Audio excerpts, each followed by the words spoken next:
बिस्मिल्लाहिर्रहमानिर्रहीम। अस्सलाम वालेकुम। पॉलिटिकल इकोनॉमी का प्रोग्राम दादा पोतो शो लेकर आपकी खिदमत में हाजिर। आपसे मुखातिब आपका मेज़बान वसीम अहमद। और इस प्रोग्राम में हमारी रहनुमाई के लिए दादाजी हमारे साथ मौजूद होते हैं। कैलेंडर पर आज 19 मार्च साल 2021 और आज जुमे का दिन।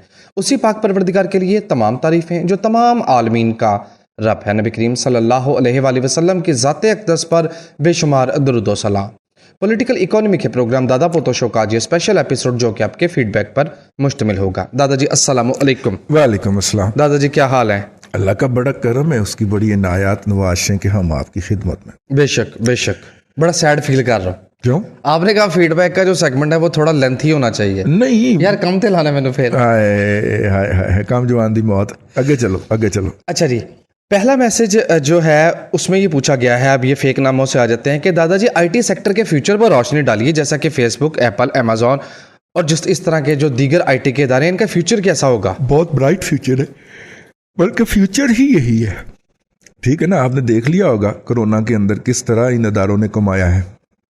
इन्होंने ही तो कमाया है, बेबहा कमाया है। ठीक है, तो बड़ा ब्राइट फ्यूचर है। कोरोना के बाद दुनिया सेम नहीं होगी जी, दुनिया की डायनामिक्स बदल जाएगी, इकॉनमी बदल जाएगी, ट्रांजैक्शन के तरीके बदल जाएंगे, ब्लॉकचेन टेक्नोलॉजी आ रही है, बैंकिंग सिस्टम उसको अडॉप्ट करने जा रहा है, ये बदल जाएगा। ठीक है, ऑनलाइन मतलब कि अब ज़्यादा टेक्निकल में नहीं, लेकिन चीज़ें बदलने जा रही हैं। जिस तरह हमने चीज़ों को फिजिकल से डिजिटल होते देखा ना, अब डिजिटल से हम अगले स्टेप के ऊपर दाखिल होने जा रहे हैं। बहुत सारी रिस्ट्रिक्शन है आपके डिजिटल के ऊपर ना, कि आप उसको वो नहीं कर पाते, अल्लाह आपका भला करे, मतलब रिमोटली कंट्रोल करना। ठीक है, ऑनलाइन लेजर को चेंज करना और उसकी रसाई किस किस को होगी, किस किस को नहीं होगी। अगरचे जो हैकर्स हैं उनके लिए ये जन्नत होगी, ये दुनिया, नई दुनिया। 2 नंबर के आईटी के 2 नंबर लोगों के लिए, जो हैकर्स ही होते हैं ना, उनके लिए डबल होगी। इससे मुझे एक बड़ा अहम फिक्रा याद आ रहा कि देखिए, जितने मजहब की बात कर लेते हैं, मैं वैसे मजहब की बात करने का कायल नहीं हूं, लेकिन जितने भी फितने मजहब के अंदर फूटे हैं, अगर आप उन फितने के तख्लीक कारों का स्टडी करें तो पहले उन्होंने, जिन्होंने मजहब में फितना ईजाद किया, पहले उन्होंने उस मजहब पे अबूर हासिल किया जी, पढ़ा। ठीक है, और इतने अबूर पे गए कि लोगों ने उन्हें मुजतहिद कहना शुरू कर दिया, फिर उन्होंने नबूवत का दावा कर दी। जी, अपने यहाँ भी एक था ना पंजाब में, जब पंजाब इकट्ठा होता था। सियालकोट में था। नहीं कादियान में दादाजी। नहीं सियालकोट सी, सियालकोट नौकरी करता था ना, जहाँ पे MI6 ने उसको अडॉप्ट किया था। बाकी फिर बातें बाद, कादियान शादियान बाद में आता, और मौलाना मोहम्मद अली और सबको एक नजर से देखता ना। लेकिन आप देखिए, पहले हमारे एक दोस्त जानने वाले जर्नलिस्ट थे, तो उनके बारे में किसी ने ना उड़ा दी कि वो कादियानी है। ठीक है, तो कुछ दोस्तों ने, जिनमें से एक हमारे रावी भी हैं, उन्होंने जाके तो बड़े एहतमाम के साथ उनसे एक जगह पे साइड पे करके, यार आप हैं? तो उन्होंने क्या बात कही, माशाल्लाह आप भी जिंदा है। ठीक है, टीवी पे आपको नजर भी आते हैं। उन्होंने एक तारीखी बात कही, उन्होंने कहा कादियानी होने के लिए पहले मुसलमान होना जरूरी है। मैं तो एथिस्ट हूं, मैं तो इस्लाम को भी नहीं मानता। लेकिन मौलाना जफर अली खान, हाय हाय हाय हाय। चले आप कर लें, लेकिन मेरी आर्गूमेंट वहीं पे है, मैं उस पे आता हूं, आप कर लें। नहीं बस वो तो मजाकन बात थी। अच्छा, लेकिन बात ये है, इस तरह आईटी के अंदर भी जो होता है ना, हैकर जो होता है, वो पहले अपने शोबे के ऊपर मास्टर करता है और फिर आगे जाके हैकिंग, फिर अगला स्टेप आता है। हमारी कौम के अंदर ना एक खराबी है, और बड़े सगीर की सारे कौमों की बात कर रहा हूं, बॉर्डर के पार भी और इधर भी। ठीक है, किसी शोबे का कुछ पता नहीं है, लेकिन आगे कहेंगे कि इस शोबे की 2 नंबरी कैसे होती है, वो हमें पता है, वो मुझे बता दें। नहीं वो मुझे सिखाए, मैंने 2 नंबरी सीखनी। आप जब तक उस शोबे के ऊपर पूरा अबूर मास्टर नहीं बनेंगे, तब तक आप उस शोबे की 2 नंबरी के लिए क्वालिफाई नहीं करेंगे। यानी ये आईटी के मुस्तशरिक होंगे अब जो आएंगे।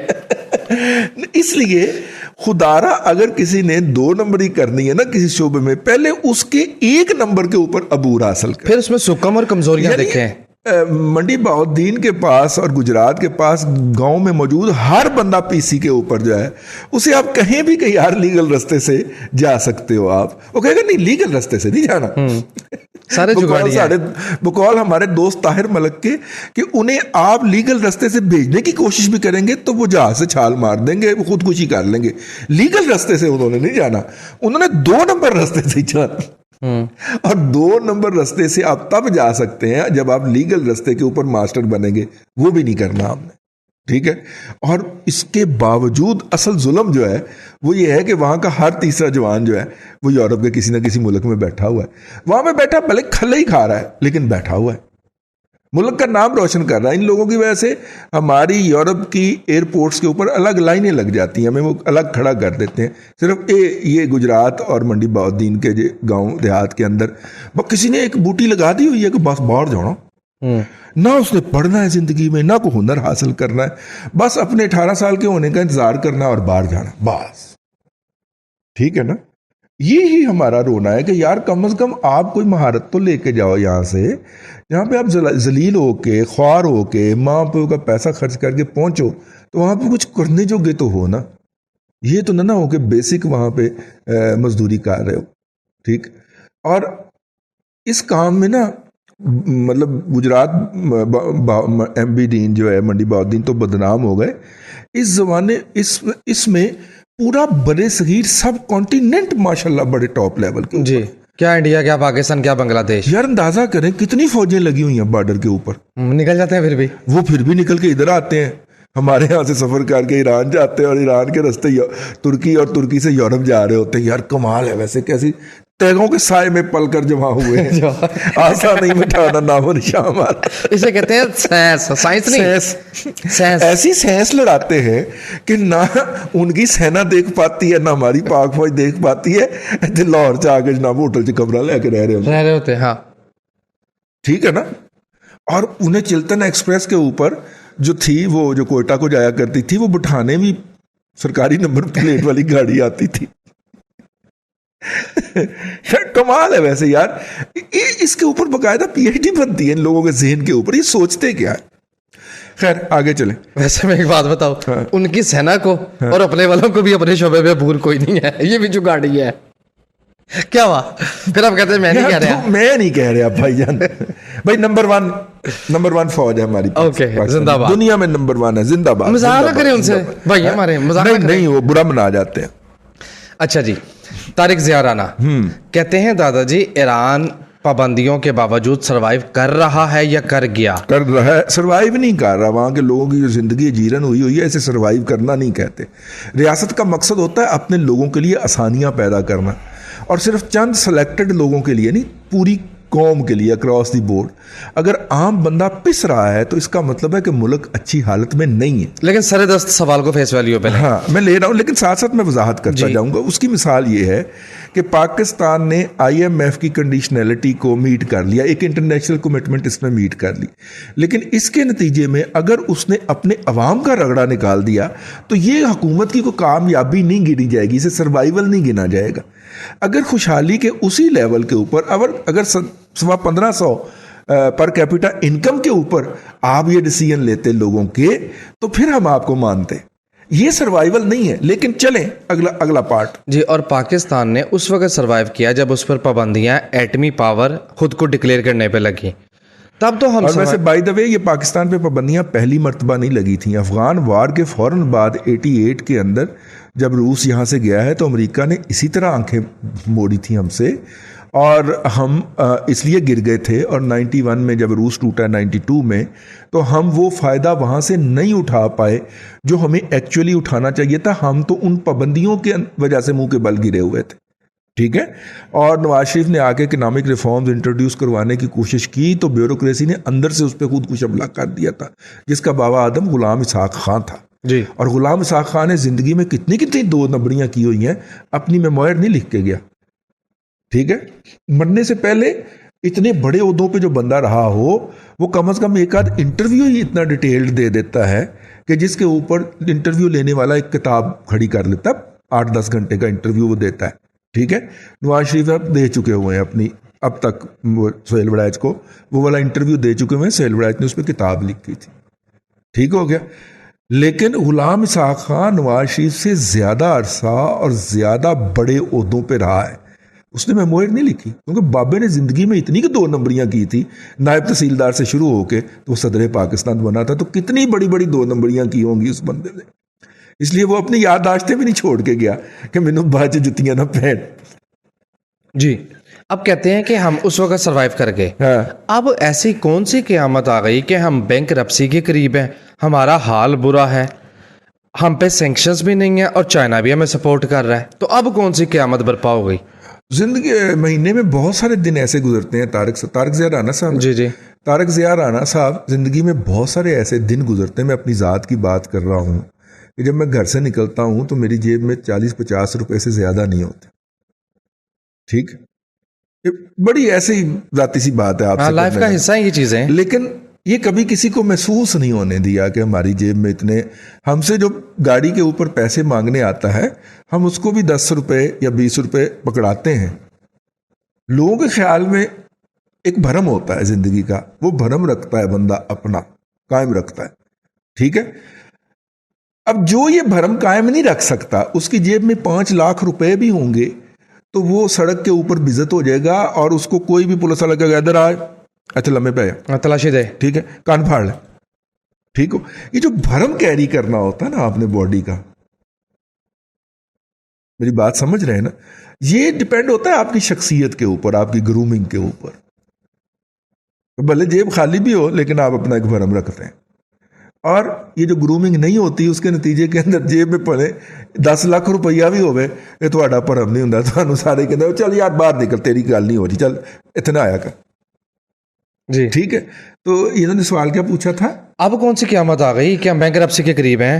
और भरम क्यों टूटता है बंदे का? बंदा गलत फैसले करता है। मामा तेरी जेब में 10 लाख रुपया है तो तू उबर के ऊपर ट्रैवल क्यों नहीं करता? तू वैगन के अंदर धक्के क्यों खा रहा है? ठीक है ना, ये जो फैसले होते हैं ना, ये जाती फैसले हैं, इससे ऊपर उठ के आ रही है कौमी फैसलों के ऊपर। ये जो वक्त के ऊपर फैसले करने होते हैं ना, वक्त के ऊपर, समझ लग गई ना? हमने अपना भरम गंवाया, आप ये कहना चाह रहे हैं? हमने अपना भरम गवा दिया। और भरम हमने इसलिए गवाया कि एक बंदे को हमने चुना, कौम ने नहीं, जिन्होंने चुना, जिन्होंने मुसल्लत किया, उन्होंने चुना ही इस बुनियाद के ऊपर। इसको मांगने का बड़ा तजर्बा है, ये हमारे लिए भी मांग के लाएगा और खुद भी मांग के कमाएगा, साढ़े लिए ले आएगा दाता दरबार तो अपनी खाएगा। ठीक है, और वो भरम दिनों में टूटा कि ना ये लाइन में लग सकता है, ना ये अपने जोगा ले आ सकता है, और ना हमें खिला सकता है। तो अब कौन खिलाए? कौम खिलाए। और जब कौम खिला रही है तो फिर गली के अंदर कोई ईंट लगाने जगह, रोड़ा लगाने जगह, कोई सीमेंट लगाने जगह 1 रुपया नहीं बचता कौम के पास। और कौम की ये हालत है, लाहौर कूड़स्तान बन चुका हुआ है। सड़कों की हालत देखें, सड़कों की किनारों के ऊपर इतना इतना बड़ा कूड़ा जमा है। और असलम इकबाल कहता है मैं कूड़ा उठवा दिया, 80% कूड़ा उठवा दिया, मैं सदके जाऊं। खड्डों की हालत देखें, सर लगता है छत को गाड़ी की, ठीक जब है, खड्डे में लगती है और गाड़ी। इतना बड़ा गाली निकलती है असलम इकबाल और बुजदार के लिए मुश्तरका, जिसका सर लगता है ना वो फिर इतनी बड़ी गाली देता है उसको। ये गालियां अनआंसर्ड तो नहीं जाती, कहीं ना कहीं हवा में लटकी हुई है। ठीक है ना? हाँ, जब घर से सुबह निकलते निकलते मोहल्ले के गंद जो है वो जहन को मुअत्तर करता है, तो माशाल्लाह इमरान खान और बुजदार के ऊपर कोई दुरूद सलाम तो नहीं भेजता ना उसके बाद फिर। हाँ, सलामती वाली बात तो नहीं ना होगी। हाँ, गाली टॉप पे पड़ती है, हमेशा गाली टॉप को पड़ती है। आगे चलिए। जस्टिस काजी मैंने फाइज तारिक साहब आपके मैसेज का बड़ा डिटेल में रिस्पॉन्स करने की कोशिश की है।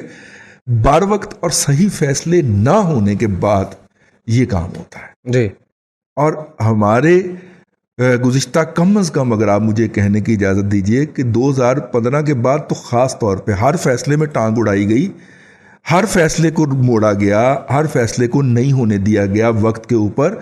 और मुझे तो ये लगता है ऑब्जेक्टिव यही था, ओए रुको, दसो कर दी की पे, अच्छा ठीक है चलो, ये अच्छा ठीक है कि अंदर 1.5 साल निकल गया, और वो फैसला जिसकी उस वक्त और कदर होनी थी अब और है।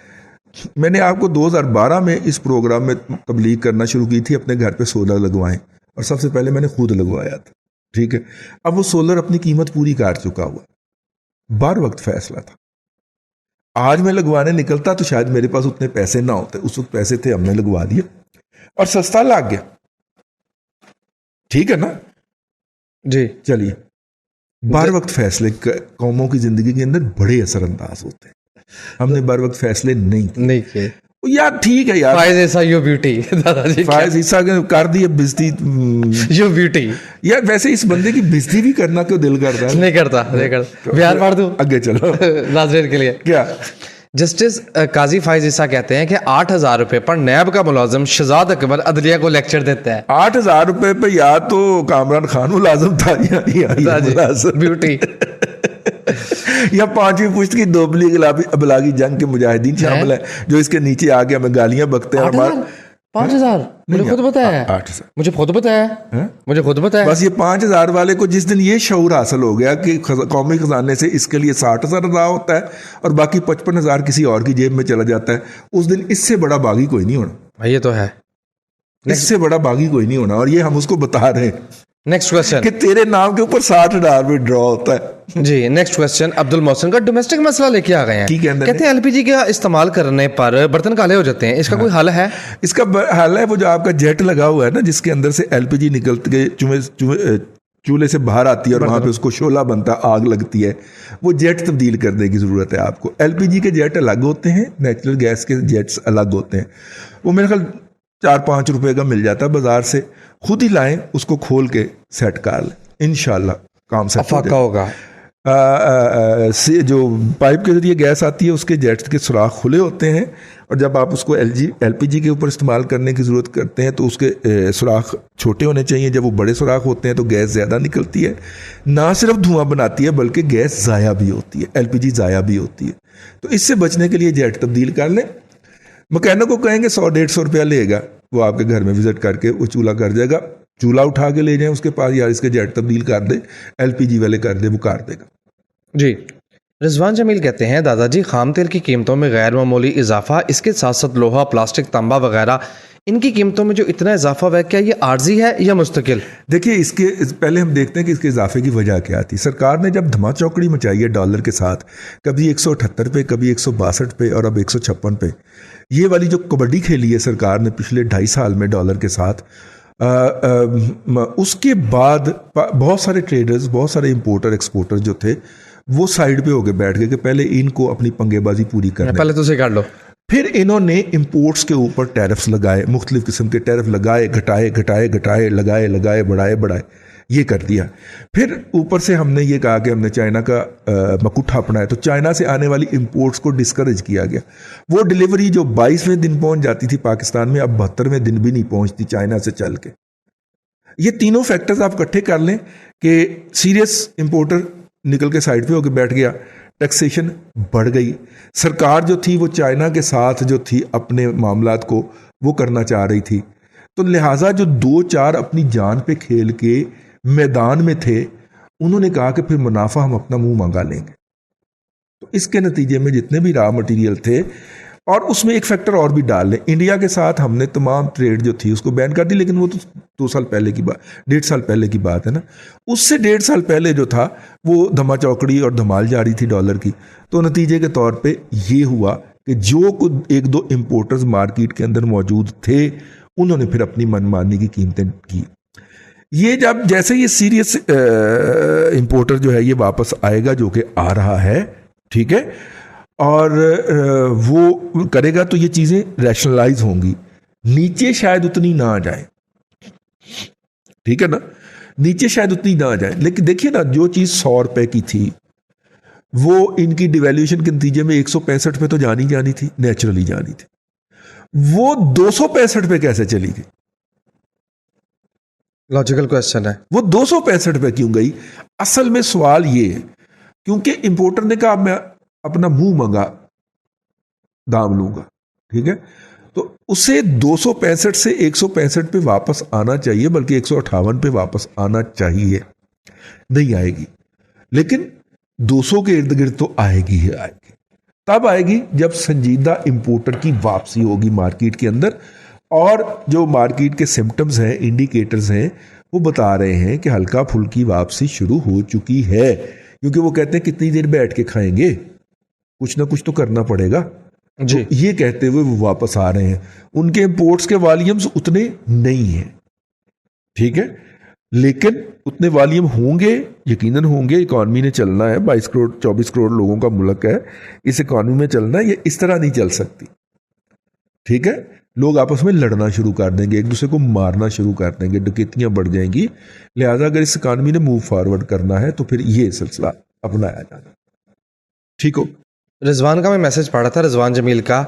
मैसेज का दूसरा हिस्सा ये है कि दादाजी, रिजवान कहते हैं कि मेरे एक जानने वाले कह रहे हैं कि पाकिस्तान दिवालिया हो चुका है लेकिन बता नहीं रहा, क्या ये बात सच है या हो सकती है सच? मैस मीडिया पे बैठ के ऐसी बातें नहीं करते, ऐसी बातें नहीं बुरी करते। बात। वो आपके जो जानने वाले हैं, कौन है, जो भी है, वो ठीक कहते हैं। इसरार अहमद कहते हैं दादाजी मैं इस बात पर मायूस हूं कि ना कुछ बदला, और मुझे ये लगता है, यानी इसरार को लगता है कि ना कुछ बदलना है इस मुल्क में। क्या ऐसे ही है? दें जवाब सब। क्या हुआ? कम से कम तब्दीली ने तो लोगों को इतना ही मायूस किया, जितने आप हैं, बल्कि इससे ज्यादा हाँ, मायूस किया इससे ज्यादा मायूस किया। मतलब ना सिर्फ कि चीजें पॉजिटिवली नहीं बदली, बल्कि नेगेटिवली मजीद बदतरीन हालात की तरफ जा चुकी हैं। जी। साके मुजाहिद कहते हैं क्या म्यूचुअल फंड के साथ वही बर्ताव किया जा सकता है जो शेयर्स के साथ किया जाता है, ऊपर बेचा जाए नीचे खरीदा जाए? बिल्कुल बिल्कुल किया जा सकता है, क्यों किया जा नहीं? सकता। आप चौकस हो, बस चौकस हो, बस अब आप अपने पैरा दें। मतलब उस तरह का पैरा ना देंगे जब लोग सो रहे हो तो आप जाग रहे हो, जी। ठीक है। लेकिन पहरा दें, बहरहाल रोजाना चेक करें उसकी वैल्यू को, और फिर पूरे साल का आपके पास उसका डाटा हो कि ये कितना डेप्थ पे जाता है, कितनी हाइट पे जाता है, और उसको हाइट पे बेचा जाए और इंतज़ार किया जाए कि डेप्थ पे आए तो फिर उसको ख़रीदा जाए। लेकिन माहिरीन जो हैं वो ये कहते हैं कि इसको ख़रीदा ही जाना चाहिए, भले डेप्थ पे हो, भले हाइट पे हो, क्योंकि इसकी एवरेज प्राइस निकलनी होती है। हम मोर बाय होना चाहिए इसके अंदर ज़्यादा से मजीद हलमन मजीद मजीद मजीद जी। और फिक्स्ड इनकम ग्रुप के लिए, सरकारी मुलाजम के लिए म्यूचुअल फंड एडवाइजेबल है। कारोबारी फर्द के लिए म्यूचुअल फंड एडवाइजेबल नहीं है। भले वो रेडी लगा रहा है उसके लिए भी एडवाइजेबल नहीं है, भले वो टेलर मास्टर है उसके लिए भी एडवाइजेबल नहीं है। वो अपने कारोबार को एक्सपेंड करे। म्यूचुअल फंड सिर्फ उनके लिए है जो 9 to 5 जॉब करते हैं, दफ्तर जाते हैं, दफ्तर से घर आते हैं और घर आके बेगम की झटकियां खा के बर्तन धो के सो जाते हैं जिंदगी के अंदर। म्यूचुअल फंड उस बंदे के लिए नहीं है जो कारोबार करता है, भले वो रेडी ही क्यों नहीं लगाता, उसको चाहिए अपना कारोबार एक्सपेंड कर। ठीक हो गया जी। शाहिद खान कहते हैं मुझे ये बताइए कि मैं आज़रबाईजान की सिटीजनशिप कैसे ले सकता हूँ और क्या वहाँ पे अच्छा फ्यूचर है? देखिए, आज़रबाईजान के इस वक्त बच्चे और बच्चियां जो हैं वो हज़ारों के हिसाब से, बल्कि अगर आप मुझे ये कहने की इजाज़त दीजिए कि कई बीसियों हज़ारों के हिसाब से पूरी दुनिया में पढ़ने के लिए निकले हुए हैं। अंडर ग्रेड्स बच्चे, पोस्ट ग्रेजुएट बच्चे, ठीक है, ये निकले हुए हैं इस वक्त। ठीक, जब इस कौम ने अगले 3, 4, 5 साल के अंदर वहाँ से पढ़ के वापस आना है अपने मुल्कों में, तो इन्होंने आके अपने मामला संभाल लेने। कुछ वापस आ चुके हैं, कुछ वापस आ रहे हैं। खूबसूरत कौम है, अमीर कौम है, सिर्फ उनको मामलात की मैनेजमेंट का पता नहीं है, फाइनेंशियल सिस्टम्स उनको समझ नहीं आ रहे। जब उनकी अगली नस्ल मगरब के निज़ाम में से पढ़ के वापस पलटेगी तो वो अपने मामलात को संभाल लेगी। आपके पास यही को 2-3 साल हैं आज़रबाईजान के अंदर बिजनेस इस्टेब्लिश करने और उस बिजनेस को आगे लेके जाने। नंबर 1। नंबर 2, इस वक्त आज़रबाईजान हॉट स्पॉट है पाकिस्तानियों के लिए दूसरे पासपोर्ट हासिल करने के लिए, क्योंकि उन्हें अभी ज़्यादातर मामलात का ज़्यादातर 2 नंबरियों का पता नहीं है और पैसों की उनको ज़रूरत है। उन्होंने अपने मामलात खोले हुए हैं। अभी तक वहाँ पे रिफाइनरियाँ भी पड़ी हुई हैं जो कि चल नहीं रही। बहुत सारे कारखाने जो रशियन छोड़ के गए हैं वो रॉट हो रहे हैं, सड़ गल रहे हैं। ठीक है, और वो कहते हैं कि कोई आए और ये कारखाने मुफ्त में लेके चला ले, लेकिन चला लें, हमारी पैदावारियत में इजाफा कर दें। उनके लोगों के पास बुनियादी महारतें नहीं हैं क्योंकि उनको ज़राअत पे लगा के रखा हुआ था रशियंस ने। तो बुनियादी महारतें उनकी एक नस्ल तो लग जाएगी लगने में, और वो एक नस्ल जो है वो उनकी लग चुकी है। वो अब महारतें लेके दोबारा फील्ड में आ रहे हैं। ठीक हो गया, तो ये है बस। आज़रबाईजान जी दूसरा तुर्की बनेगा, बल्कि तुर्की से भी 4 कदम आगे जाएगा। तो आजकल लोग तुर्की जा रहे हैं अगर वहाँ पे इतने पैसे खर्च करके, तो उससे अगर कम या थोड़े पैसों में आपको आज़रबाईजानी स्टेटस मिलता है, पासपोर्ट मिलता है, तो ज़रूर जाइए। तुर्की में भी आप उसी तरह मटर गश्त कर सकेंगे जिस तरह आप आज़रबाईजान में कर सकते हैं। और तुर्की आपको पता है कि दरवाज़ा है यूरोप का। मैं चूंकि अजरबैजान गया भी था, हाँ, मैंने वहाँ पे ये चीज़ें देखी अब कि आपने चूंकि गए हैं तो अब आप इस पे मजीद रोशनी जी डालें मजीद बड़े बल्ब के साथ। जी मजीद रोशनी ये है कि जैसा कि दादाजी ने किया बताया कि अजरबैजान मेरा ख्याल है उन एक या दो ममालिक में से है जहाँ पाकिस्तानियों की इज्जत मौजूद है बाई चांस, मतलब वहाँ पाकिस्तानियों को रिस्पेक्ट की नज़र से देखा जाता है। लेकिन वहाँ मामला ये है कि हुकूमत अमीर है, अवाम गरीब है, अवाम के पास उस तरह से पैसे या कुव्वत ख़रीद नहीं है, महारतें नहीं है, प्लस कारोबारी जो एक्टिविटीज़ हैं वो भी उस तरह नहीं है जिस तरह एक ग्रोइंग इकॉनमी में होती हैं। मज़ीद माजी में अगर 2-3-4 साल का मैं डाटा देखूं तो डाटा ये भी बताता है कि जब अज़रबैजान में कोई वाक़या होता है या हुकूमत कोई ऑपरेशन करती है तो वहाँ पे जितने भी गैर मुल्की होते हैं वो उनको निकाल भगाती है। अगर आप बिलखुसूस उन लोगों को जो वहाँ पे जेन्युइन बिजनेस नहीं कर रहे, जिन्होंने सिर्फ पेपर्स वगैरह लेके वहाँ पे रह रहे हैं, हाँ रहने के लिए अच्छी जगह, इसमें कोई शक नहीं है। तुर्की की ऑप्शन को अगर इसके साथ मिला के देखें, अज़रबैजान और तुर्की के माबैन आप बिजनेस करें, फिर ये बहुत सक्सेसफुल प्रपोजिशन बनती है। बस मैं इसमें इतना ही कहना चाहता हूँ। आगे आज के दिन का आखिरी क्वेश्चन अवैस का, कहते हैं दादाजी मेहताब हैदर को इंटरव्यू दिया रज़ा बाकर ने, इंटरव्यू में सबसे तशवीशनाक बात यह थी कि एक बात जो उसने नहीं कही रज़ा बाकर ने वो ये कि डट के मुतालिक बात ही नहीं की, गोली कर गया। पहले शर्त रखता है कि ये सवाल नहीं होंगे। अच्छा, प्लांटेड। जी जी, वो क्या नाम है, शाहजेब खानजादा के प्रोग्राम में भी वैसी शर्त पे आया था कि ये सवाल होंगे। दूसरी बात, वो हर इंटरव्यूअर को पहले शर्त रखता है कि जनाब ये सवाल आप नहीं करेंगे जी। नहीं तो फिर मैं तो बिजली करने वास्ते मुख्तलिफ पार्टियां का फोन किया, मैं क्या की कीता सवाल लिखे हुए आए सन, वरना वो नहीं देता। काहे की काबिलियत है, काहे की काबिलियत, इसी तरह की काबिलियत ही होती है दादाजी। ये सिर्फ सियासतदान से एक्सपेक्ट किया जाता है कि मरियम मेरे सवाल का जवाब दे, मैं जिस तरह का भी सवाल करूं, वरना जो है वो उसकी गर्दन में सरिया है। ये जो होते हैं, ये जो प्लांटेड होते हैं, ये जो मुसल्लत शुदा लोग होते हैं, ये कभी भी इस तरह का फेस नहीं करते मीडिया में। इतनी काबिलियत है बस दादाजी। मैंने अनीक खावर का इंटरव्यू किया था, अदारे की तरफ से डिमांड थी, क्योंकि उस वक्त वो अभी बैंक को तबाह बर्बाद कर रहा था, ठीक है, लूट मार कर रहा था। तो मैंने कहा ज़मीर तो गवारा नहीं करता, लेकिन अदारे की असाइनमेंट है। तो इतने के नखरे उसने किए थे, इतनी घिन आई थी मुझे उससे, ठीक है, उसकी विग में से भी मुझे बदबू आनी शुरू हो गई। काबिलियत तो हो। तो ये शौकत तरीन का नंबर 2 था ना, जब इनको नवाज शरीफ ने मुसल्लत किया था अभी बैंक के ऊपर। नवाज शरीफ साहब भी तो वेले बैठ के ना मक्खी मारते रहते, मतलब ये बेहतरीन वक्त है कि वो अपनी एक टीम मुसल्लत करें, टीम सिलेक्ट करें, सॉरी, टॉप टू बॉटम के ए अपने शोबे का बड़ा जबरदस्त बंदा है, एनू मैनू मौका मिला तो मैं इत्थे लावांगा। फिर इसका अल्टरनेटिव ये हो सकता है, ये इनकार करे तो ये हो सकता है, ये इनकार करे तो ये हो सकता है। मतलब अबसार आलम को चेयरमैन पैमरा लगाने में 2.5 साल लग गए मसूफ को, पहले दिन लगाया होता ना। और 2.5 साल में जो नादीदा कुव्वतें थी वो इतना काबू पा चुकी थी कि वो उसको फोन करके धमकियां लगाती थी अबसार आलम को, ठीक है। अब वो गरीब जो था उसने शोबा जर्नलिज्म का छोड़ दिया, यहां से भी रगड़ा गया, और आगे से जनाब उसके खिलाफ बाबा रहम थे जो बकबक कर गया, वो वहां से भी रगड़ा गया। उस गरीब का आपने रगड़ा निकलवा दिया। अमेरिका के अंदर जब नई हुकूमत आती है तो 3 दिन के अंदर 28,000 लोगों के ट्रांसफर होती हैं, वो इधर से इधर इधर इधर।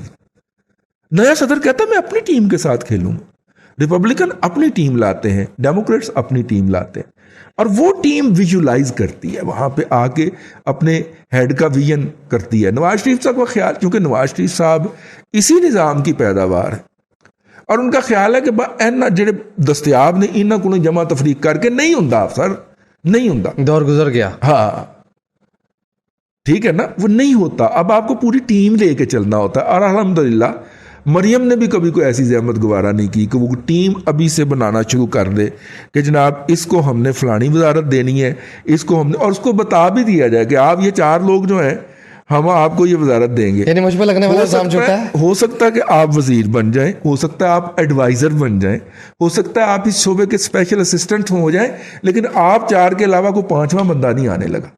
तो इसलिए भाईजान इस शोबे के ऊपर नजर रखा करें। तो वो फिर बंदा भी अगली, वो 4 बंदे एक तो एक दूसरे के साथ कंपीट कर रहे होंगे, और दूसरा वो नजर रख के बैठे होंगे, कल को कुछ भी हो सकता है। यही हाल जरदारी साहब का है, ठीक है। इस खोते की मैं इसलिए बात नहीं करता कि वो तो अपने आपके सामने बेनकाब हो ही चुका है। उसको उसके पास 200 माहिरीन थे, मीशत के, जो बाद में माहिरीन मंशियात साबित हो गए। हमाशियत, हाँ। उसको किसी शोबे का कोई नंबर 1 बंदा दस्तयाब नहीं है।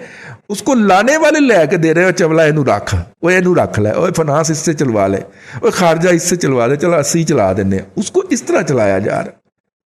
एक भी बंदा नहीं था, झूठ बकता रहा ये 21 साल कि मेरे पास पूरी टीम है, एक भी बंदा नहीं था।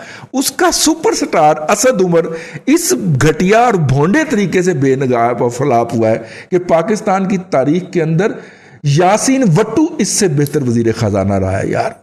जितना ये असद उमर है, यासीन वट्टू इससे बहुत बेहतर वजीर खजाना था।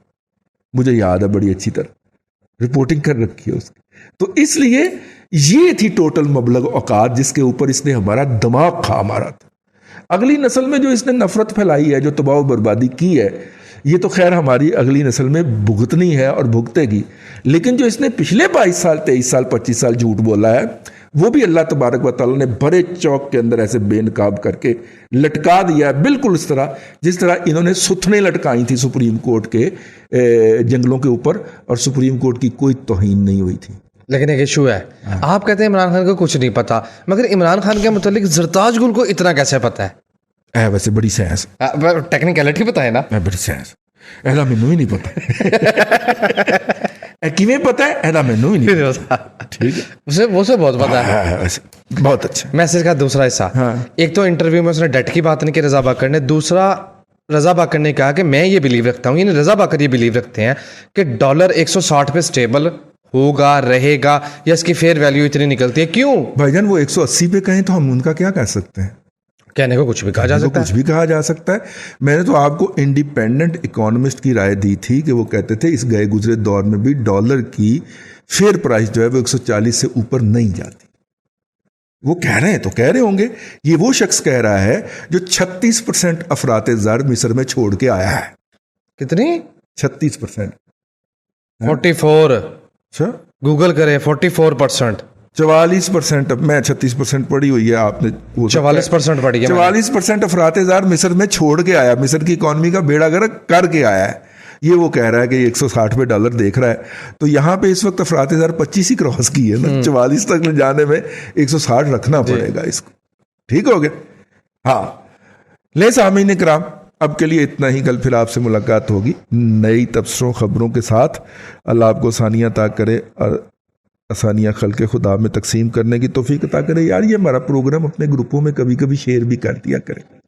हमने आपसे कोई इस तरह की डिमांड कभी नहीं की कि हमें वैसे ही शर्म आती है, लेकिन जिन दुनिया के 700 ग्रुपों के तो आप मेंबर हैं, ठीक है, तो ग्रुपों में कभी डाल दिया करें यार। हो सकता है कुछ 4 लिसनर इसके बढ़ ही जाएं। अल्लाह आपको आसानियाँ अता करे और आसानियाँ खल्क़े खुदा में तकसीम करने की तौफीक अता करे। दादाजी बेहद शुक्रिया। नाज़रीन कराम, पॉलिटिकल इकोनॉमी का प्रोग्राम दादा पोता शो और आज ये स्पेशल एपिसोड आप देख रहे थे। मैं उम्मीद करता हूँ कि आज का प्रोग्राम आपको पसंद आया होगा। वसीम अहमद को दादाजी के साथ इजाज़त दीजिए। इंशाअल्लाह अज़ीज़ आपसे मुलाकात होगी कल तक के लिए अल्लाह हाफ़िज़।